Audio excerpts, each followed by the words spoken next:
Hello, I'm Himanshu Ahuja. I'm a PhD student at the Del Monte Institute for Neuroscience at the University of Rochester.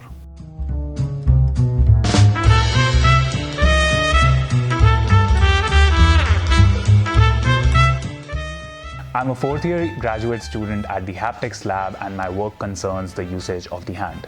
In direct interaction with any object, our hand interacts with moving surfaces. This could be grasping glass sliding from your hands or counter-pulling a leash on your dog while they're running away from you. In these scenarios, the brain calculates the perceived motion of the object by combining the motion on the skin with the posture of your arm.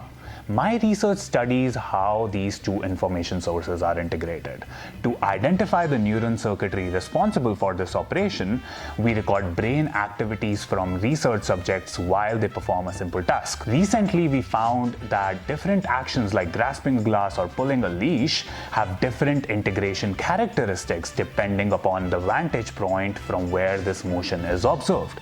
This is crucial because some actions require you to know the posture of your arm while others do not.